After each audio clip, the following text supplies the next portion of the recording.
What is happening and what is Hapatarian? Some could say, some should say, and would say here on Mean Age Daydream. I am Brian McWilliams, and today I am joined by two people I've grown quite fond of over the years here. I've been on their show a few different times in various formats. Now, of course, they're known as the Hapatarian Show. I think it was called something different in an earlier iteration, though. But anyway, it is Shane and Nico from the Hapatarians. Welcome to Mean Age Daydream, guys. Yeah, thanks for having us. And yeah, it used to be called What's Happening, and then we changed it to the Hapatarian Show. You know, we got to keep changing the name, whatever. Don't I know it? We were just talking about that before the show started. Yeah, Electric Liberty Land through to Mean Age Daydream now. And it's it's somewhere, I've been meaning to have you guys on for a while. And I'm glad I've just given up trying to remember on my own. So I just tell people, just remind me. So it's good you reminded me. And the timing was good because we have a lot of different things to talk about, including parenting. You guys, obviously, how old is your kid? You guys have a kid together, which is great. How old is your kid now? He is 1.5 now. Okay, nice. Yeah. So he's just rounding into form. You can tell if you like him or not. If you throw him out and start again. Well, how are you guys doing it? I mean, are you? Do you have them in daycare? Like, my wife and I, our kids both in preschool. We have a state-run school. We are going to send them to. I will have to deprogram them, but it's a little bit too cost prohibitive for us to do anything else. So, tell me a little bit about what you guys, what you have going on, what you're doing with the kid, and how you like being parents. Well, so I stay home, so we're not planning on doing daycare as long as we can prevent that. Yeah. Just because, I don't know, I'm pretty anti-daycare, just because I feel like I need to be seeing what's going on. Unless maybe it's like a homeschool co-op, I'm okay with that. Yeah, like a pod situation set up there where you could, That's kind of our plan. Like, we were thinking that if we're going to go the homeschool route, he should be around other kids too. So maybe like a homeschool co-op would be something that we could do. Yeah, you can avoid that awkward, like the South Park episode where, the one girl shows up and just starts, making out with everybody because she's been isolated, doesn't know how to act. Yeah, you want to avoid that if you can. Yeah. And this would be a boy, though, so, he would be arrested immediately for some sort of sexual misconduct. Gotta double down. I mean, that is the idea. I mean, it's funny. I have two different buddies who their wives make more money vastly than they would. It's like, which is one of the reasons I don't really buy into the wage gap thing anymore. My wife currently makes more than I do, thank God. And these guys both stay home. They're stay-at-home dads. Works well. Oh shit, my internet's getting funky. Okay, hopefully that fixes itself. Can you guys still hear me? Yeah, still coming through. Okay, great. Little glitchy, but we can still hear you. Okay, good. We'll power through then. But they both stay at home, and my wife and I were talking about it, and that did come up. And I was like, you know what? I could do that. We could do the homeschooling thing and just stay home if you made enough money. Unfortunately, she's not quite there yet. In Los Angeles, it's still so exponentially expensive that it's just not an option. But yeah, I mean, it would be nice to do a little bit of that. And it kind of goes to one of the topics to talk about today. I remember, I had sent you guys a story about the school district, which to achieve an equity and equality of outcome, right, they have been basically not giving other students that are, let's say, more traditionally recognized with scholarly excellence their due. But before we get to that, because it involves Asian American students, I wanted to ask you guys to explain for the audience, if they don't know what HAPA stands for, can you explain it to them? Because if you're just listening, both Shane and Nico are, I believe, both half Asian heritage, right? Because that's the HAPA. Yep. So explain that a little bit. And then, because I don't know if everybody out there knows about this. I don't know how many, everybody's got their black friend, but nobody wants to admit to having an Asian friend, let alone a half Asian friend. So, tell the people what that is real quick. Well, I mean, I guess we're used to be a rare breed, but since a lot of the military people, at least in my case, my dad was military and went to Korea and then found a lovely Korean woman, and then pop, here I am. So basically Hapa is just half Asian and half white. It's a Hawaiian word. Yeah, it's usually a Hawaiian word, and but it can also mean half Asian and half black. There's plenty of those. Okay. Yeah, like a Tiger Woods, for example. He would be considered a Hapa, I think. Yeah, I think so. Yeah. Yeah, and then the interesting thing is, so we're both half Asian, and so then our son is second generation half Asian, so he's still a Hapa technically. Okay, it's like a quappa or something like that. You just keep dissecting it like half and then quarters and then. So if you're a quappa, then that would be if like one of us married a white person and then had a kid. Yeah. Ah, gotcha. So Tim Pool, I believe, would be considered a quappa. Yeah. Ah, interesting. We should start. We should start tweeting at him to get on the show. Let's have us on, you quappa bastard. Yeah. Well, all right. So getting into some of these topics here. So I do encourage everybody to check out the Hapatarians. Really fun show, and love what you guys are doing. And as I said, one of the topics that I had sent your way, and then you had suggested some back to me, which was very helpful because I was out of town. As you can tell, my voice is a little scratchy because I have a little bit of a cold. Given to me by a friend, not my child for once, at a retreat in the woods where we were just, in a cabin for 4 days, just breathing in each other's sickness. But one of the stories I'd sent you guys was, as I said, this school district. And this is out in Fairfax County, which is in, I believe, Virginia. And if you don't know a lot of what's going on in schools, of course, there is a big push for equity. There's a big push for critical race theory. But this takes it a step farther. And what happened in this story is that this school district had hired a consultancy firm, paid them almost $500,000. I think it was something like $455,000 to come in, give them recommendations, give them a program to try to achieve more equity. Now, inevitably, right, and this guy even says it, he says it out loud, straight on. Inevitably, what ends up happening is that you're faced with a choice wherein to achieve, equity, equality of outcome that these people are looking for, you have to limit what other people can achieve, right? Because not everybody, as you and I know, are born equal. There's not, genetics are a thing, nurturing children a certain way, parenting, all these different things come to the equation. And this man literally recommended that they quite, factually hamper other people's achievements, not give them the awards. And that's what happened in this story. And this school district predominantly has, Asian American students in it. So the National Award for Merit, scholarly award for, scoring high, good grades, etc., was not given to Asian Americans because they were trying to limit the, disparate outcomes that can be possible. So tell me your take on this. And also, I'm just curious to hear, is this something that you guys think about now as parents? Do you shake your heads and go, what the hell, what the fuck does academia have against us? And is it something where you look to the future and you go, this is something that's highly concerning? Well, I think it's funny that a majority Asian American school, they're doing well, it seems like, and they're getting all these awards are being, or quote unquote, handed out. But then they're like, nah, I think we need to start handing it out to the non-Asian Americans who maybe aren't doing as well.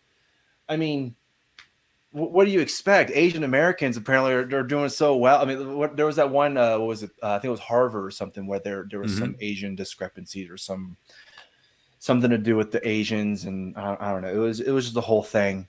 Yeah, they intentionally were not admitting Asians into the program because they just been outscoring everybody, and they said, well, we can't let these people in anymore. We have to let in people that are doing worse, but to even out our numbers, our checkbox numbers. Right. Yeah, and so like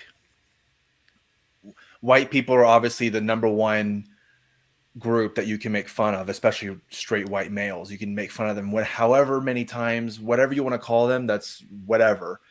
Now it seems that the Asian Americans are now the next group to where, okay. Yeah, Asians are white now. Yeah, pretty much. So now we're just full white people if you think about it. Yeah. Right.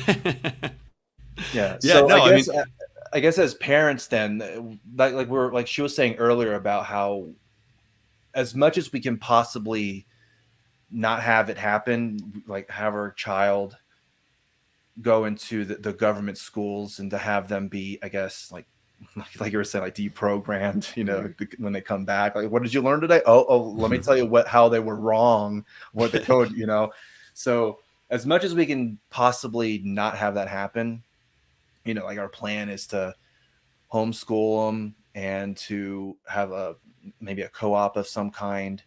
But again, that's just the plan. I mean, whether it's going to happen or not, like, I really hope it does. I hope and pray it happens.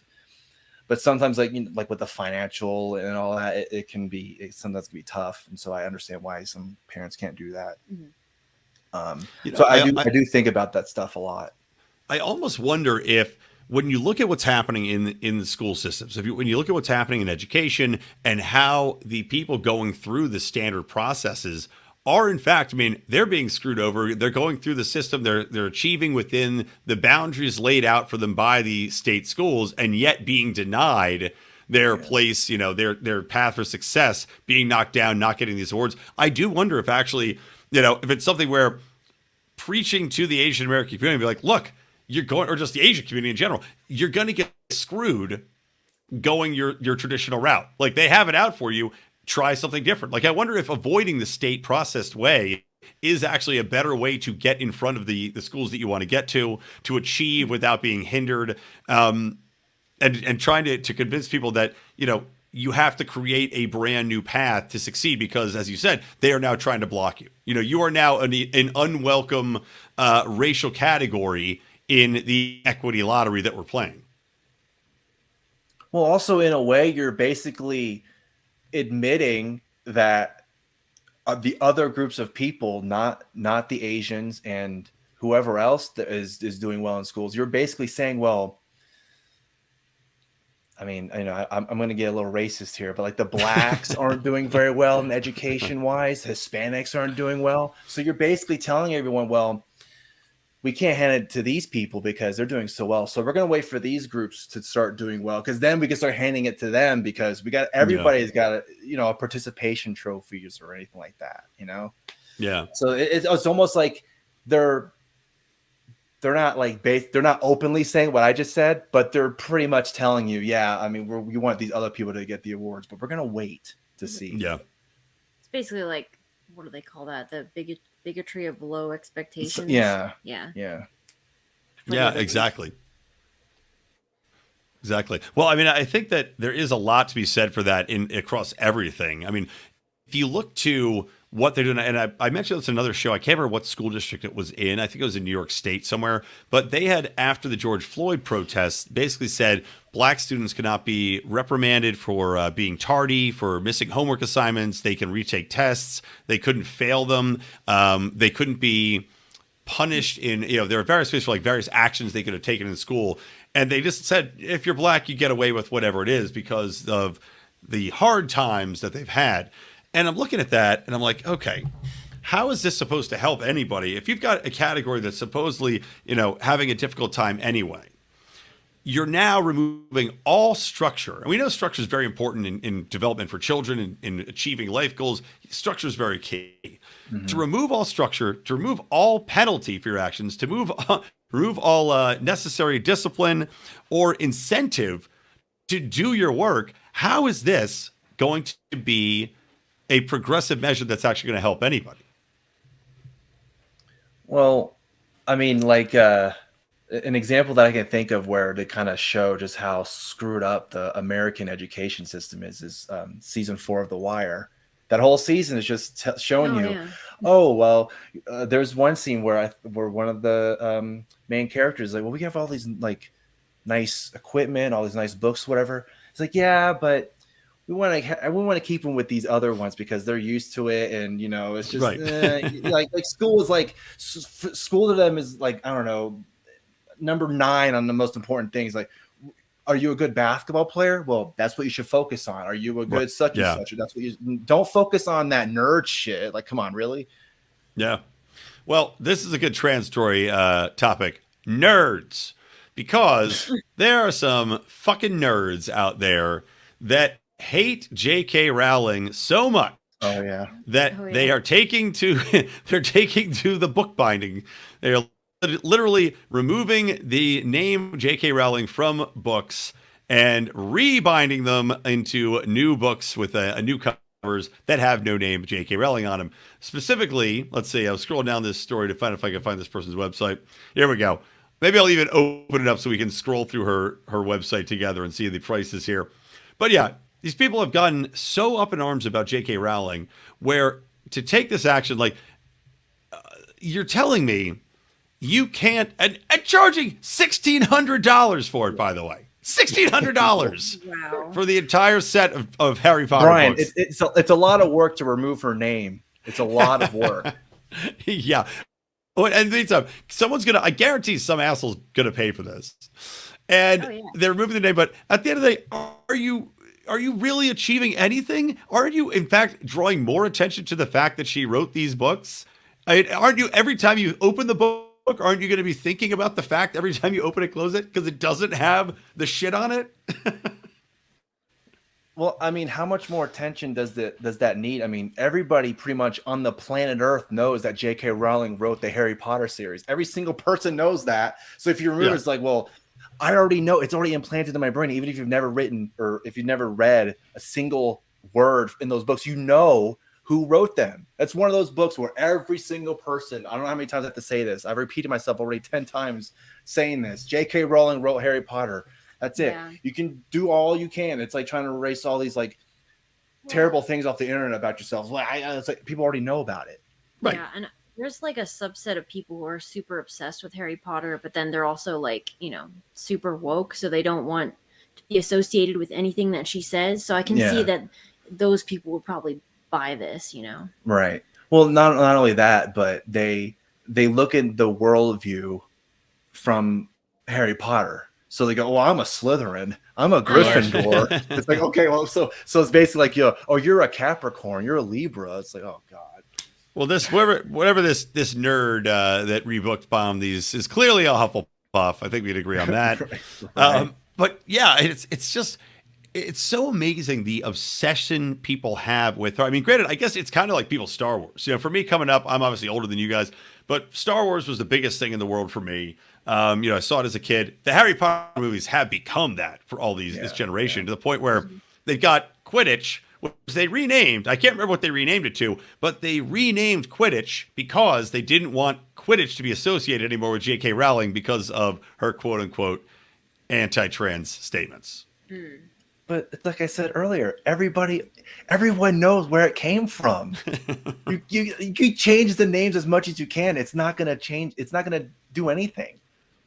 Well, in the annals of history, I have to hope that Quidditch, the game, whatever they call it now, will go away and not be remembered for J.K. Rowling or for anybody. But no, exactly. She's such a cultural figure, and it's like almost it's almost like Shakespeare or even George Lucas. Yeah. George Lucas, arguably somebody should have gone back and removed Jar Jar Binks from every movie that George Lucas made. That would have been an art project I could get behind. But to your point, you still know George Lucas, and now Jar Jar Binks' name is carved into the annals of history as the most obnoxious character ever. You can't remove him. Whatever you try to do, he's still going to be there. Yeah, exactly. I mean, $1,600, that's a lot of money. They got to pay the rent somehow. So he's like, you know what? I don't want to work. I don't want to try and go out and look for a job, some kind of handyman type of job or whatever. I mean, who is this, a trans person? So I guess it'd be a handy trans job or whatever. But so $1,600, they got to pay their rent somehow. I mean, I have to think this guy's going to sell exactly one set. I just can't, for that price, I can't think he's going to sell more than one set, period. And then, for all the publicity he's going to get, and that'll be that. But I can say there was another one you guys sent me, which I can get behind, which is this Argentine artist who paints inflation on banknotes. Basically, he uses his artistic talent. He puts on. I'll share the screen here with some pictures so we can look for those of you watching on YouTube. But he's also painting. Oh my God, hilarious! He's painting Harry Potter figures on banknotes. What a segue! It's all coming together here, guys. I didn't do this on purpose, by the way. It's on purpose for. Let me see here. The caption says, "Artist Sergio Diaz intervenes Argentine pesos with portraits of characters of the movie Harry Potter as he revalues the bills by transforming them into artwork against Argentina's ever-increasing inflation." So essentially, I guess the argument here is that the inflation for the bills is so high that to make them worth what you would actually want them to be worth, they have to turn them into works of art. That's the only way to make them actually worth any representative value, right? Yeah. And one day someone's going to do that for American dollars. Hey, let's not think about that yet. Oh, yeah. Okay? That's like... Are you trying to black pill us? Yeah, sorry. I know. This is a white-pilled show. I mean, are you guys concerned about that, though? Like, I mean, I'll be candid in that I am. I try to stay very positive, but I am, without a doubt, very concerned about the monetary system, about everything going on here, about, again, you think about the future a lot more as a parent and how your kid's going to exist in the world. For me, it's like, where do you diversify your money? You have to stay liquid in a way because you have to have emergency funds. But have you guys looked into, crypto or gold or anything like that to try to get it out there into something that you think you're confident will be around for when your kid gets older? It's kind of hard to plan with that because I feel like, so we had a lot of stuff in crypto before, but it seems like crypto is kind of volatile. I mean, I guess you could say the same thing about, actual like US dollars too, but You just pissed off all the crypto bros by saying that. I know, right? But yeah, also this is just us, but like we're not very good with all the stuff that comes along with crypto. Yeah, we tried to learn it, but it was very complicated. So maybe it's just getting all the wallets and all that. Yeah, it kind of goes over our heads, but I mean, I understand people who are like you were saying, diversifying their portfolio and trying to branch off into other things to where instead of just having a savings account or whatever, or some shoebox with a bunch of money in it, you're trying to get some crypto. Hopefully that grows where it's one of those things where you're just like, man, if it was like whenever it started, when it was started like at 5 cents or whatever, and now it's up to, I don't know where it is now, like 20,000 or something like that. I don't know. But just the fact that it's gone that high and you're just like, man, I wish I had gotten into it starting out because, man, I'd be a freaking crypto billionaire or whatever that song is. Of course. Yeah. But I mean, I will say crypto, it's a worrisome category, mostly because it seems that it is too easily manipulated by the bigger players and by, it just kind of like a tweet, can just manipulate the market to no end. And that's my worry with Bitcoin is all these big players, there's a limited supply, fine, but they could buy them up and then manipulate the market a little bit. However, that being said, I have to feel that there's going to be some alternative economy that does emerge, whether it's Bitcoin based, whether it's a different currency in crypto, where they work out, a way to stop it from being manipulated. I just think that the inflation's gotten so high. Like Argentina is a great example. 100% that inflation went up this year. Or, I think just the past year. Or since COVID. Because they did the same actions the United States did. They locked things down. They inflated their currency to try to keep people, paid out and paying their bills while they're locked down. And people across the world now are feeling the brunt of this. I think that people, the more they learn, and I know it's hard to do, economics is hard for anybody to understand really, but the more people understand about the inflationary economy and what's going on now, the more they're going to say, we have to just find a different alternative.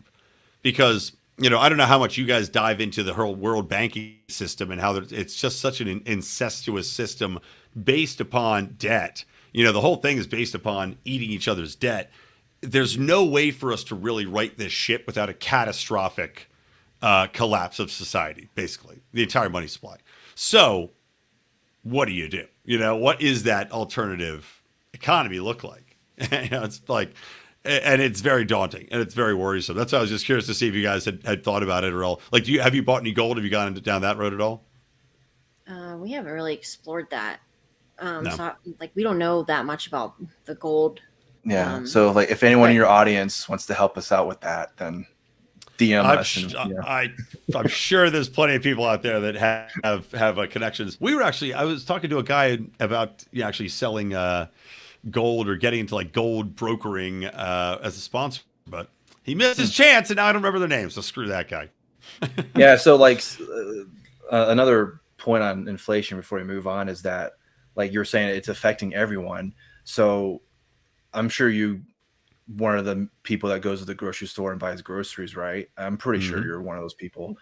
I am indeed. Yeah. I don't have a house big enough to grow corn and chickens and everything else. But it's making you kind of like you were just saying, well, I know, corn Yeah. and chicken, but it's like, man, I think we need to get some chickens because eggs are fucking expensive now. Unbelievable. I was gonna bring that up. Like maybe the best course of action right now is, all the preppers have been saying this for years, I but know. you need to get land because land is a But form even of that's currency. yeah. Animals, and learn how to grow things. Yeah, gotta learn to hunt, gotta learn to skin a deer or something like that. You gotta start getting into the nitty-gritty of shit, Yeah. I mean, it's not a bad idea to learn it. You look at what happens even if it's not the the monetary system. You just look at what can happen with like the power grid. Like look at people that are in England and the in broader Europe. Hey, it's got no gas. My fucking internet tonight is just shit. I apologize, guys. I don't know why it keeps talking about popping the in and out. grid. Yeah, right. My internet grid clearly being hacked by the FBI. But no, the fact that the grid can go out at any point in time. That these issues do exist where you're just having basic skills, knowledge of how to farm, how to cook, how to get your way through without having to rely on somebody else to provide all of the necessities. Definitely a valuable skill, without a doubt.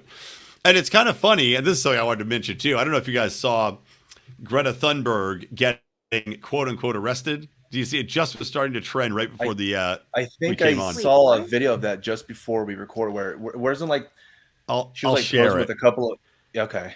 Yeah, she's protesting some oil. I'm not sure exactly what part of town it is, but or what part of the country.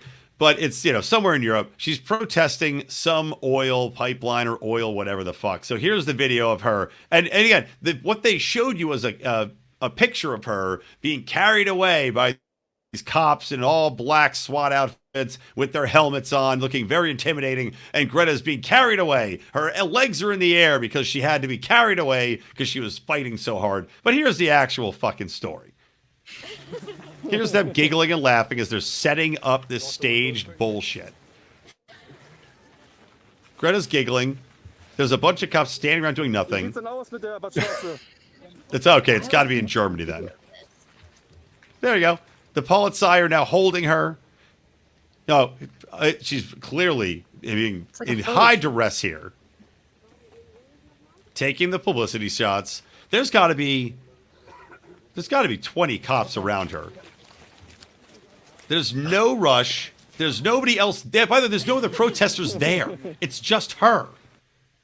It's just her. And then finally they walk around, and they didn't even show in that video, they didn't even show the part where she's being picked up. So that must have been later that they took that footage. I mean, it goes to show you that these people, we depend on the grid, but this is the shit they're doing to try to take away the ability to keep our grid and keep energy coming to people. I mean, what will they stop to do? Let me ask you that. Where will they stop? I don't know. I mean, they're trying to ban gas stoves now. I was about to say that. I don't know what's next. What do you guys start banning next? The thing that's funny about the gas stove thing is, so I've never had a gas stove, so I don't know that much about it. You've never had a gas stove ever. Yeah, so we're not going to die of cancer apparently because you never now used propane and now there's bunch of there's all these articles coming out now saying like if you have a gas stove then you're going to die of cancer or I thought it was like if you have a gas stove you must be a white supremacist because we haven't heard that one before. That's coming. Yeah. Well, that's like after people started getting heart attacks, all those articles started coming out. They're like, here's heart attacks are just normal when they happen in young people. Nothing to worry about. Same thing. Like, you got cancer. You get cancer from gas stoves. Don't you guys know this? Yeah, to your point. It's clearly, and this has been a long time goal. Like, this whole climate movement, I was actually just listening to a bit of information about this thing called the Iron Mountain Report. Have you guys ever heard of this? So the Iron Mountain Report was written by, I think, a group of 12 or 15 people in a think tank that came together, and it was commissioned by, back in the 60s, by like a general or maybe a secretary of defense.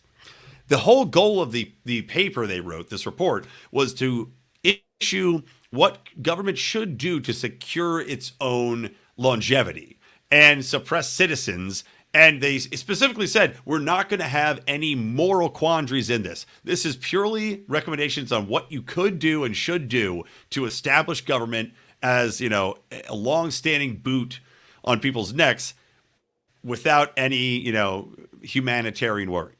And one of the things that they highlighted in this report back in the 60s was that climate was something that should be used to keep the population terrified and at the whims of the authoritarians because of what you're seeing now.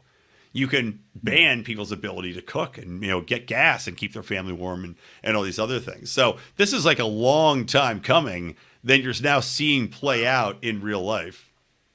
So it's that whole "you will have nothing and be happy."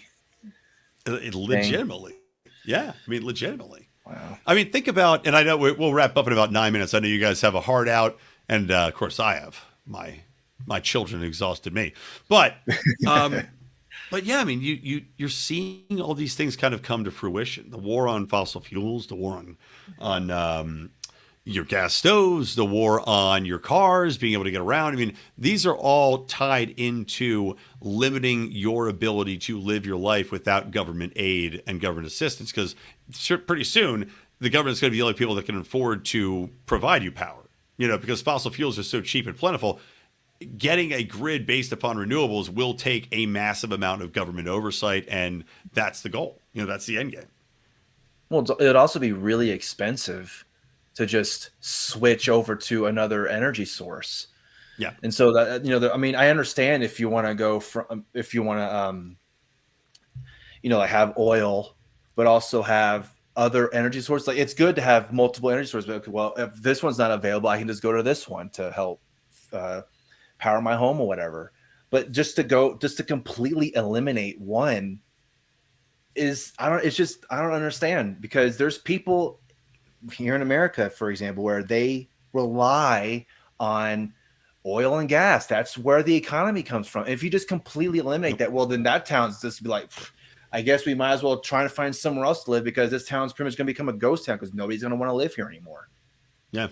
Unless they can somehow figure out a way to make it a solar mine. I don't know. That's not a thing, but, you know, coal mines, solar mine, who knows? Tunnel to the center of the earth, utilize the magma heat. You can keep, you know what I'm saying. And another thing too is that, talking about with the climate, is that how we had the lockdowns with the COVID or with the Kovac or whatever. I don't want to try, because I don't want to get your YouTube banned or whatever. I already screwed it up. Sorry. It's too late. No, it's been too late for fucking years now. Yeah. But anyway, like, you know, they had all that. So then they're saying the next thing, or at least down the road, they're saying, well, COVID or climate lockdowns. Well, you can't go outside because it's too damn hot out. Yeah. Yeah, exactly. Well, Prince Charles, now King Charles, had said that there had to be a war on climate, essentially treating it as though it was an actual war, which How to me have a war with climate? Who do you fight? Who are you fighting? I mean, that's the beauty. Yeah. Everybody look up and spit at the sun. No, legitimately, that's the point. Right? All the astronauts just go up and try and, you know, go up to the sun. It would be pretty funny if they sent a space shuttle up and it was just pissing into space at the sun. But no, that's the point, right? You don't want a real enemy, and that was kind of the concept in this Iron Mountain paper too. It's not a tangible enemy, and that's the beauty of it, is it can be manipulated. A real enemy, you can see, you can defeat them. You can't defeat climate because you can change the playing field all the time and what the enemy is. So that is the goal. And like with Prince Charles saying, it needed like to be treated like a war. Well, in war, what can they do to you? They can force you to ration. They can take away your work, or they can make you do something else. You know, like how many different factories were repurposed to create armament? God, this fucking internet, I swear to God. But to create armaments, they force people to go and you know, do labor or go to war and be active. So you could force all these different actions on people based upon this being a war on climate now. Yeah.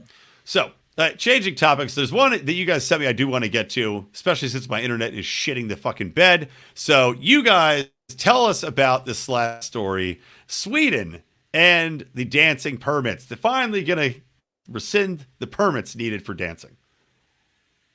Yeah, so it's interesting because in the article it says that so I'm just reading from the article. It says Sweden's center-right coalition government wants to cut red tape when it comes to dancing by abolishing a decade-old requirement for restaurants, nightclubs, and other venues to obtain permits before they let patrons shimmy and sway.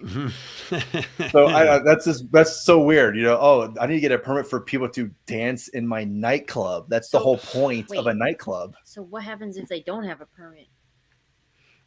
Probably shut it down, right? Come in and give them a fine or shut them down. Just how funny would that be? Your nightclub shut down for a month because it's like you're probably like a health, like the health inspector comes, they put a grade on it, A, B, C, D, except it's a D with a big cross through it. No dancing, right? No dancing. Yeah, just go watch Footloose and see how that worked out. Right. Well, the thing that shocked me about this, it's a decade old.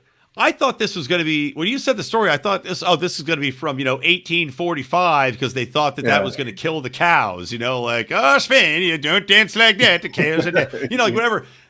A decade old? They put this shit into play a decade ago? Like, what the fuck are they? Why? Why in the first place?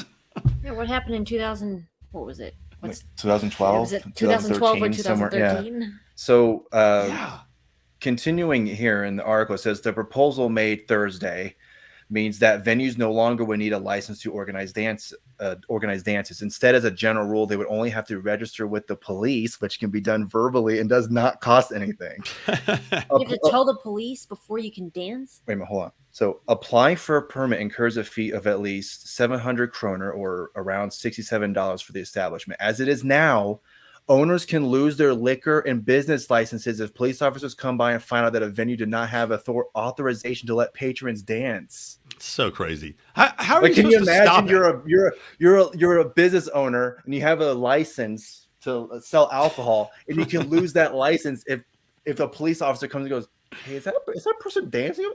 Right. Yeah. I need to see that license, please.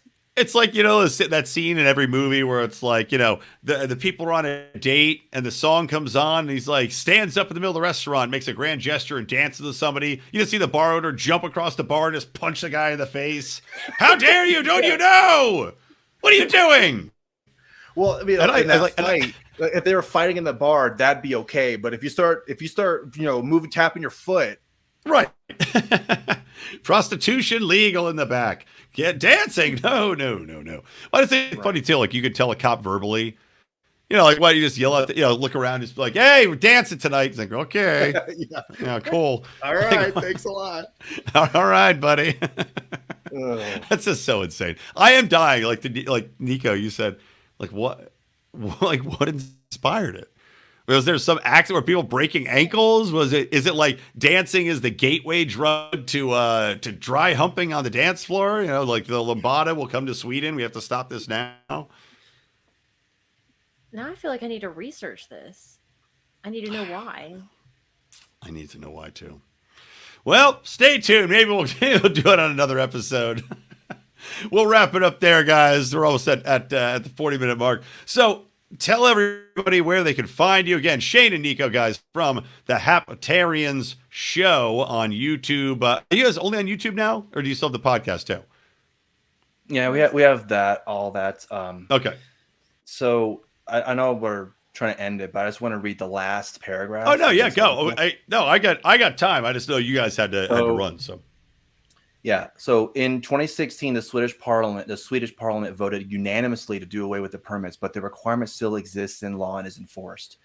Swedish broadcaster SVT said that for the past 20 years, lawmakers from every party except the Social Democrats have favored abolishing the permits. So the Social Democrats are the reason? I guess maybe it's their equivalent, like the staunch conservative, I can't do this or whatever the equality. They're against dancing. Something like that. They watch Footloose too many times. Like, you know what? I want to be that guy that was against the dance. That's my hero. This is a puzzle box. I'm trying to think of any reason that a Social Democrat party would object to dancing and want I just am blown away. I'm so confused by it. Like Nico said, I feel like I have to research. I have to go down this hole now. This is going to be my morning tomorrow. Is going down this fucking Swedish rabbit hole of dancing and figure out what the fuck is going on. It's bizarre.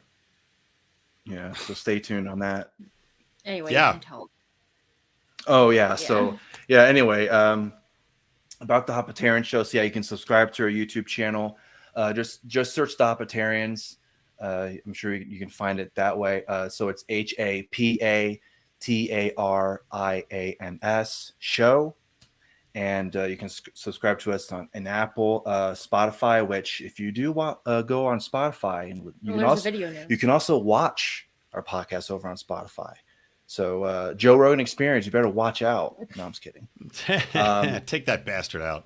Take Tim Pool down too. That what do we call him? Quatrarian? Yeah, Quappa. Yeah, he's the Hapatarian. Yeah, The Hapatarian. There you go. Take that Hapatarian down. Yeah. So yeah, subscribe there, and also go to Odyssey and BitChute. We have channels over there. So we have actually had a strike before. Yeah. So it seems to be the norm. If you're talking anything political, you're going to get a strike eventually. So.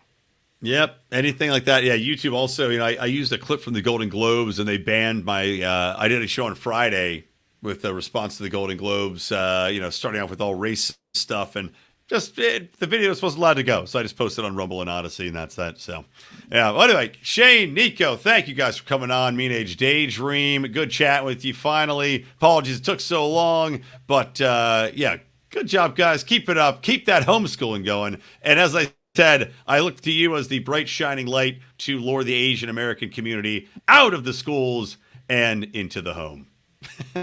Yes. Thanks for having us. Yeah, thanks. And one last thing, go Niners. How dare you? Screw the Niners. Go Eagles. All right, we're out of here.